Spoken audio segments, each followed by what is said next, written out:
ఓం శాంతి 23/10/1970 అవ్యక్త బాప్దాదా యొక్క మధుర మహావాక్యాలు. మహారథిగా అయ్యేటందుకు పురుషార్థం గురించి బాబా ఈరోజు తెలియజేస్తూ ఉన్నారు. ఆత్మిక డ్రిల్ వస్తుందా? డ్రిల్లో ఏం చేయాల్సి ఉంటుంది? డ్రిల్ అనగా శరీరమును ఎక్కడ కావాలి అనుకుంటే అక్కడ వంచగలగడం. మరియు ఆత్మిక డ్రిల్లు అనగా ఆత్మను ఎక్కడ, ఎలా మరియు ఎప్పుడు కావాలి అనుకుంటే అప్పుడు అక్కడ స్థితి చెయ్యగలగడం. అనగా మీ స్థితిని ఎలా కావాలనుకుంటే అలా తయారు చేసుకోగలగడం. దీనినే ఆత్మిక డ్రిల్లు అని అంటారు. ఏ విధంగా సైన్యానికి మార్షల్ లేక డ్రిల్ మాస్టరు ఎలా సూచనలను ఇస్తూ ఉంటే అలాగే చేస్తారో, అలాగే స్వయం కూడా మాస్టర్ లేక మార్షల్గా తయారై ఎక్కడ మిమ్మల్ని స్థితులను చేసుకోవాలి అనుకుంటే అక్కడ చేసుకోగలగాలి. అలా మీకు మీరు డ్రిల్ మాస్టర్లుగా అయ్యారా? మాస్టర్ చేతులు క్రిందకు దించండి అంటే పిల్లలు చేతులు పైకి ఎత్తడము ఇలా అయితే లేరు కదా. మార్షల్ కుడివైపుకు తిరగండి అంటే సైన్యము ఎడమ వైపుకు తిరగడము. మరి ఇటువంటి సైనికులు లేక స్టూడెంట్లను ఏం చేస్తారు? డిస్మిస్ చేస్తారు. మరి ఇక్కడ కూడా తమకు తామే తమ అధికారం నుండి డిస్మిస్ అయిపోతారు. ఒక్క క్షణంలో మీ స్థితిని ఎక్కడ కావాలనుకుంటే అక్కడ నిలపగలిగేంతటి అభ్యాసం ఉండాలి. ఎందుకంటే ఇప్పుడు యుద్ధ స్థలంలో ఉన్నారు. యుద్ధ స్థలంలో సైన్యం ఒకవేళ ఒక్క క్షణంలో డైరెక్షన్ను అమలులోకి తీసుకురానట్లయితే వారిని ఏమంటారు?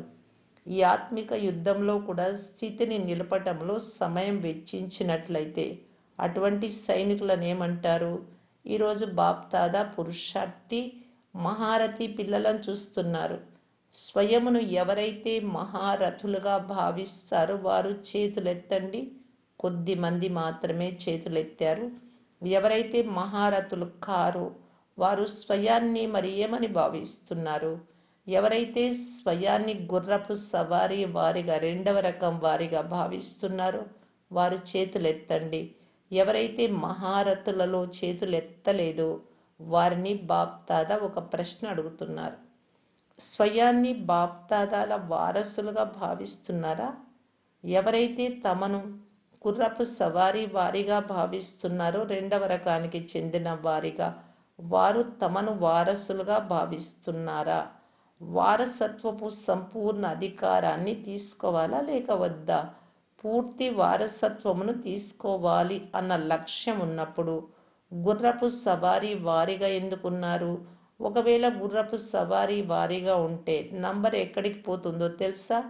సెకండ్ గ్రేడ్ వాళ్ళు ఎక్కడికి వెళ్తారు? ఇంతటి పాలనను తీసుకున్న తర్వాత కూడా సెకండ్ గ్రేడా? ఒకవేళ చాలా సమయము సెకండ్ గ్రేడ్ పురుషార్థమే ఉన్నట్లయితే వారసత్వం కూడా చాలా సమయం సెకండ్ గ్రేడ్దే లభిస్తుంది. కొద్ది సమయమే ఫస్ట్ గ్రేడ్లో అనుభవం చేస్తారు. సర్వశక్తివంతుడైన తండ్రి పిల్లలుగా పిలిపించుకునేవారు మరియు వ్యక్తము అవ్యక్తము ద్వారా పాలనను తీసుకునే వారిగా ఉంటూ కూడా సెకండ్ గ్రేడా? నోటి ద్వారా ఇలా అనడం కూడా శోభించదు. లేదంటే ఈ రోజు నుండి తమను సర్వశక్తివంతుని పిల్లలు అని పిలిపించుకోకండి.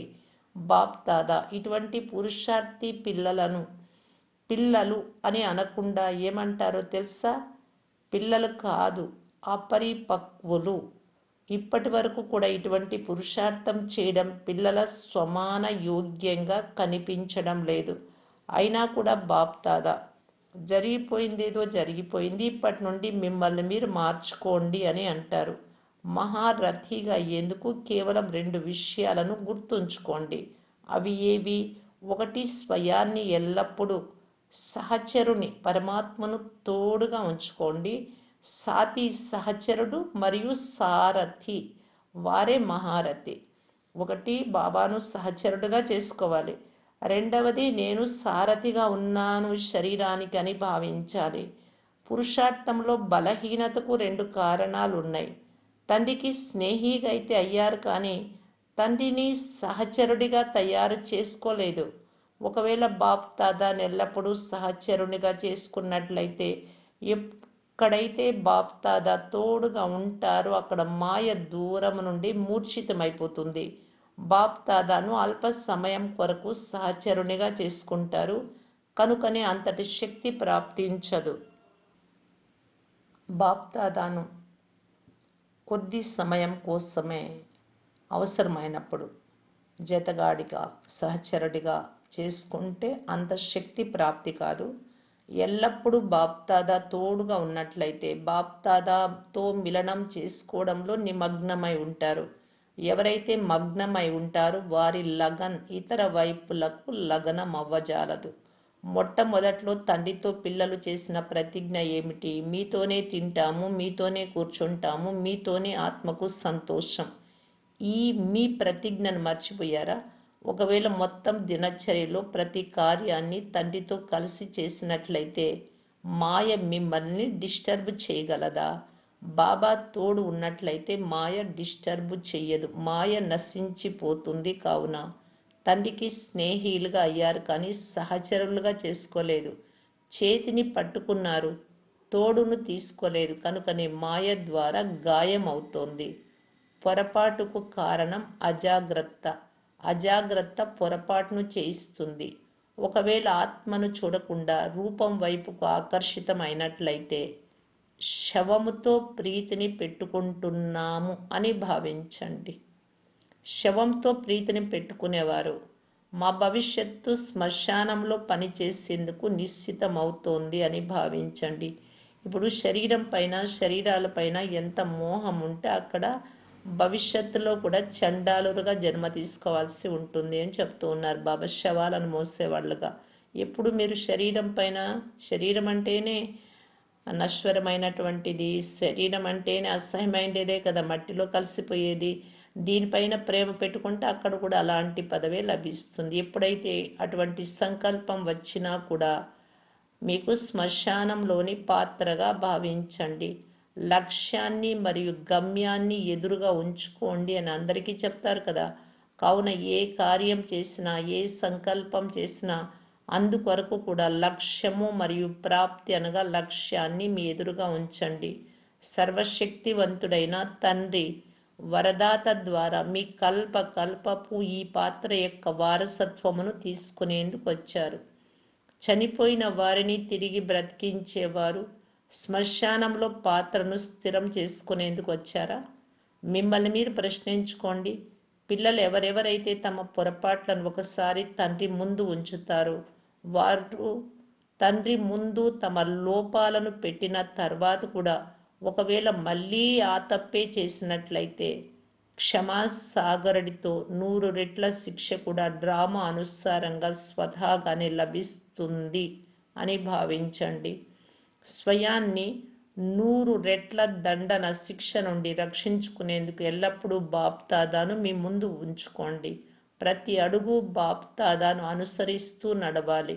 ప్రతి సంకల్పమును, ప్రతి కార్యమును అవ్యక్త బలముతో, అవ్యక్త రూపము ద్వారా వెరిఫై చేయించండి. ఏ విధంగా బ్రహ్మబాబా జతలో ఉన్నప్పుడు వెరిఫై చేయించిన తర్వాత ప్రాక్టికల్లోకి తీసుకొచ్చేవారు, అలాగే బాప్దాదాను అవ్యక్త రూపంలో ఎల్లప్పుడూ సన్ముఖంగా లేక తోడుగా ఉంచుకోవడం ద్వారా ప్రతి సంకల్పము, ప్రతి కార్యము వెరిఫై చేయించి ఇది కరెక్టా కాదా అని కరెక్ట్ అని తెలుసుకొని చేయడం ద్వారా ఎటువంటి వ్యర్థ వికర్మలు ఉండవు. ఎవరి ద్వారా అయినా ఏ విషయం విన్నా కానీ విషయాల రాగంలోకి వెళ్లకుండా అందులోని అర్థం తెలుసుకోండి. రహస్యాన్ని వదిలి రాగాన్ని వినడం ద్వారా నాజూకుతనం వస్తుంది. ఫలానా వారు అలా అన్నారు, అప్పుడు అలా జరిగింది అని ఇలా ఎప్పుడు కూడా ఆలోచించకండి. కానీ ఎవరు చేస్తారో నేను చెప్పినట్టు లేదు, వారికి నచ్చినట్టు అదే పొందుతారు. దీనిని మీ ముందు ఉంచుకోండి. ఇతరుల సంపాదన ఆధారాన్ని తీసుకోవద్దు. ఇతరుల సంపాదనపైకి మీ కళ్ళు పోకూడదు. ఆ కారణంగానే ఈర్ష్య కలుగుతుంది. ఇందుకొరకు తమలోని విశేషతలని ఎంత తలుచుకుంటారో అంత నశ పెరుగుతుంది. వారు బాగా పురుషార్థం చేసేవారు కానీ, చెయ్యని వారు కానీ, చేసేవారిపైన అసూయ, ఈర్ష్యలు అవేమీ ఉండకూడదు.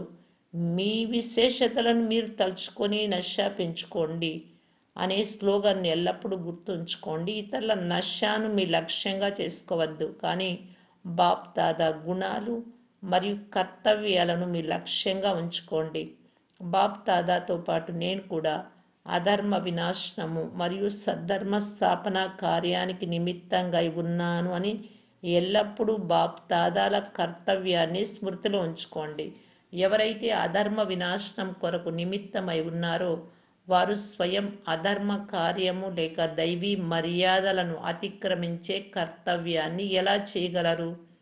నేను మాస్టర్ మర్యాద పురుషోత్తముడను కావున మర్యాదలను అతిక్రమించలేను. ఇటువంటి స్మృతిని ఉంచుకోవడం ద్వారా సమానమైన మరియు సంపూర్ణ స్థితి తయారవుతుంది. అర్థమైందా?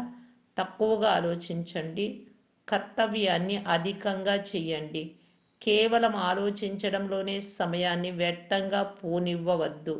సృష్టి వినాశనానికి ముందే బలహీనతలు మరియు లోపాల వినాశనాన్ని చేయండి.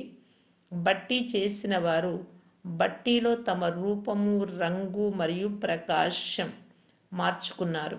అనేక రూపాలను మార్చడమును అంతం చేసుకున్నారా? సదాకాలం కొరకు ఆత్మిక రూపం కనిపించాలి. అలా మిమ్మల్ని మీరు తయారు చేసుకున్నారా? చిక్కుల అంశం కూడా ఉండనంతగా మిమ్మల్ని మీరు ఉజ్వలంగా తయారు చేసుకున్నారా? అల్పకాలం కొరకు ప్రతిజ్ఞ చేసుకున్నారా, లేక అంతిమ కాలం వరకు ప్రతిజ్ఞ చేశారా? మీ పాత విషయాలను, పాత సంస్కారాలను అలా పరివర్తనలోకి తీసుకురావాలి. ఏ విధంగా జన్మ పరివర్తన అయిన తర్వాత పాత జన్మ విషయాలు మర్చిపోతారు, అలా పాత సంస్కారాలను భస్మం చేశారా, లేక ఎముకలను ఉంచుకున్నారా? అస్థికలను. అస్థికలలోకి మళ్ళీ భూతం ప్రవేశిస్తుంది కావున అస్థికలను సంపూర్ణ స్థితి అనే సాగరంలో కలిపేసి వెళ్ళాలి. దానిని ఉంచుకొని దాచుకొని వెళ్ళొద్దు, లేదంటే మీ అస్థికలు స్థితిని అలజడి చేస్తూ ఉంటాయి. సంకల్పాలను సమాప్తి చెయ్యాలి. అచ్చా, పిల్లలైన మీరందరూ సింహాసన అధికారులుగా అయ్యేందుకు పురుషార్థం చెయ్యాలి, అంతేకాని సింహాసన అధికారుల ముందు ఉండేందుకు కాదు. ఎప్పుడైతే ఇప్పుడు సమీపంగా అవుతారో అప్పుడే సింహాసన అధికారులుగా అవుతారు. ఎవరు ఎంతగా తండ్రికి సమీపంగా ఉంటారో అంతగా సమానతతో ఉంటారు. పిల్లలైన మీ నయనాలను ఎవరైనా చూసినట్లయితే వారికి మీ కళ్ళల్లో ముక్తి జీవన్ముక్తుల దారి కనిపించాలి. అలా నయనాలలో ఇంద్రజాలం ఉండాలి. మరి మీ నయనాలు ఎంత సేవ చేస్తాయి? నయనాలు కూడా సేవ చేస్తాయి మరియు మస్తిష్కం కూడా సేవ చేస్తుంది. మస్తిష్కము ఏం చూపిస్తుంది? ఆత్మలన తండ్రిని. మీ మస్తిష్కము ద్వారా తండ్రి పరిచయము ప్రాప్తించాలి. అటువంటి సేవను చేయాలి. అప్పుడే సమీప సితారాలుగా అవుతారు. ఏ విధంగా సాకారంలో తండ్రిని చూశారు కదా. మస్తకము మరియు నయనాలు సేవ చేసేవి బ్రహ్మబాబావి. మస్తిష్కంలో జ్యోతి బిందువు ఉండేది. కళ్ళల్లో ప్రకాశవంతమైన త్రిమూర్తి స్మృతి ఉండేది. అలా సమానంగా అవ్వాలి. సమానంగా అవ్వటం వలననే సమీపంగా అవుతారు. ఎప్పుడైతే మీరు స్వయం అటువంటి స్థితిలో ఉన్నట్లయితే మాయ ఏం చేస్తుంది? మాయ తనంతట తానే స్వయమే అంతమైపోతుంది. పిల్లలైన మీరు రెగ్యులర్గా అవ్వాలి. రెగ్యులర్ అని బాప్దాదా ఎవరిని అంటారు? ఎవరైతే ఉదయం నుండి రాత్రి వరకు ఏ కర్తవ్యాన్ని చేసినా దానిని శివబాబా చెప్పిన శ్రీమతం ప్రమాణంగా చేస్తారో వారినే రెగ్యులర్ అని అంటారు. అన్నింటిలోనూ రెగ్యులర్. సంకల్పంలో, వాణిలో, కర్మలో, నడవడికలో, నిద్రించుటలో, అన్నింటిలో బాబా చెప్పిన శ్రీమతం ప్రకారం ఉండి రెగ్యులర్. రెగ్యులర్ వస్తువు మంచిగా అనిపిస్తుంది. ఎవరు ఎంతగా రెగ్యులర్గా ఉంటారో అంతగా ఇతరుల సేవను మంచిగా చేయగలరు. సర్వీస్బుల్ అనగా ఒక్క సంకల్పం కూడా సేవ లేకుండా నడవకూడదు. ఇటువంటి సర్వీస్ఫుల్ సేవాధారీలు ఇతర రుజువును తయారు చేయగలరు. సేవ కేవలం నోటితో కాదు, కానీ సర్వ కర్మేంద్రియాలు సేవ చేయడంలో తత్పరమై ఉండాలి. ఏ విధంగా నోరు బిజీగా ఉంటుందో అలా మస్తిష్కము, నయనాలు సేవలో బిజీగా ఉండాలి. అన్ని రకాల సేవను చేసి సేవా ప్రమాణమును తయారు చేయాలి. ఒకే విధమైన సేవ ద్వారా ప్రమాణం వెలువడదు, కేవలం ప్రశంసిస్తారు. కావలసింది ప్రమాణం. కావున ప్రమాణంనిచ్చేందుకు అన్ని రకాల సేవలలో సదా తత్పరమై ఉండాలి. ఎంత సేవాధారీలుగా ఉంటారో అంతగా తమ సమానంగా తయారు చేస్తారు, మరల తండ్రి సమానంగా తయారు చేస్తారు. అచ్చా. ఓం శాంతి.